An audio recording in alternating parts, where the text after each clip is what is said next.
नमस्कार सर, मेरा नाम राजू है। आज मेरा एक कर्नल साहब से आधा घंटा फ़ोन पे बात हुआ और उन्होंने ये कहा कि राजू, ये जो तुम घर लेने का बात नहीं करते हो, फ्लैट नहीं लेने का, फ्लैट में इन्वेस्ट नहीं करने का बात करते हो, तो इतने लोग जो कर रहे हैं क्या वो सब गलत कर रहे हैं और तुम सही कर रहे हो? मैं बोला सर, मैं मुझे नहीं पता है कि लोग क्या कर रहे हैं, मैं तो मैथमेटिक्स करता हूँ सर, गणित करता हूँ और अपने लिए वही करूँगा जो मैथ का आंसर आएगा। ज़्यादा पैसा वो इधर-उधर इन्वेस्ट कर सकते हैं, मैं नहीं कर सकता सर। मैं जहाँ से आया हूँ, मैं पैसे के मामले में गलती नहीं कर सकता। तो ये कैलकुलेशन इस तरह से है सर कि 1 करोड़ रुपया का फ्लैट लिया जिसका ईएमआई 8% के रेट से 84,000 रुपया पर मंथ बनता है। तो साल का बना 10,08,000 रुपया।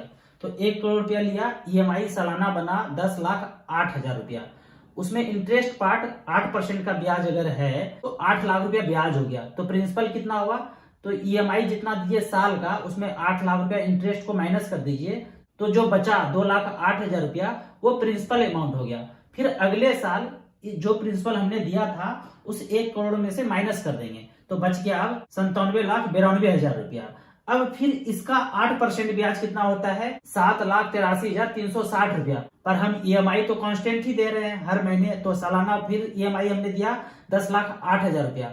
इसमें से इंटरेस्ट पार्ट माइनस करते हैं तो प्रिंसिपल बच गया 2,24,640 रुपया। ये हमारा प्रिंसिपल को माइनस कर रहा है, तो ये माइनस होगा अब इस बचे हुए प्रिंसिपल से, तो 95,67,360 रुपया बचा। अब इस साल इस पे 8% ब्याज होता है, 7,65,388 रुपया।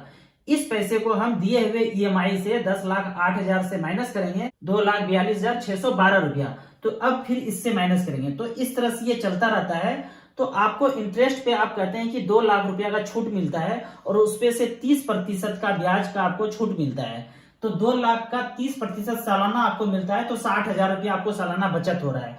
ऐसा मैं 15 साल तक मानता हूं कि आपको 2 लाख का छूट मिलेगा। फिर बाद में 16, 17, 18 साल के बाद इतना छोटा हो जाएगा कि आपको फिर उसमें बेनिफिट नहीं मिलेगा। तो 60,000 रुपया साल का जो हमने बचाया 15 साल तक, और उसको मैं ये मानता हूं कि 8% के रेट से उसको री इन्वेस्ट कर दिया, तो टोटल पैसा आपका बन गया 17,41,000 रुपया। और ये मान के चलता हूं कि 1 करोड़ रुपया का जो फ्लैट लिया 20 साल के बाद वो 3 करोड़ 20 लाख रुपए का आपका एसेट हो गया 6% के रेट से। अब तीसरा फैक्टर ये है कि जो फ्लैट हमने खरीदा उसको 20,000 के रेंट पे लगा दिया और 20 साल के लिए ऐसा चलता रहा, और जो मिले हुए रेंट के पैसे को री इन्वेस्ट कर दिया 8% के रेट से, तो 20 साल में पैसा बना 1 करोड़ 18 लाख रुपया। अब तीनों पैसे को जोड़ देते हैं, 3 करोड़ 20 लाख रुपया फ्लैट का बना, रेंट का बना 1 करोड़ 18 लाख रुपया, और टैक्स से जो पैसा बचाया 30% के रेट से, उसका वैल्यू है 17 लाख रुपया। सबको जोड़ देते हैं तो 4 करोड़ 55 लाख रुपया बनता है। 99% लोग भारत देश के यही कर रहे हैं, यही पैसा बना रहे हैं। पर मैं राजू चौधरी 84,000 रुपए पर मंथ का एसआईपी करता रहूंगा आने वाले 20 साल तक।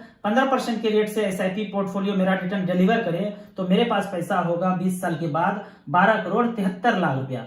यदि तो आप उस घर में रहते हैं तो आपको इस कैलकुलेशन को नहीं मानना है, आपको रहना है। पर यदि आप सोच रहे हैं कि मैं इन्वेस्ट करके करोड़पति बन जाऊंगा, तो कभी नहीं बन पाएंगे। आपका शुगर ज्यादा होगा और आपका बीपी ज्यादा होगा। जिनके पास 5 फ्लैट है उनको बीमारी भी ज्यादा है। मुझे एक भी फ्लैट नहीं है तो मेरे पास एक भी बीमारी नहीं है। मैं बिंदास घूमता हूँ, खूब गहरी नींद में सोता हूँ। तो आपको भी अगर गहरी नींद में सोना है तो आपके बचे हुए पैसे को इन्वेस्ट करते रहिए, इन्वेस्ट करते रहिए, इन्वेस्ट करते रहिए एसआईपी में। आपको इस तरह का छोटा छोटा कैलकुलेशन जानना है तो मेरे नंबर 9929641265 पे मुझे व्हाट्सएप कर सकते हैं। Thank you so much.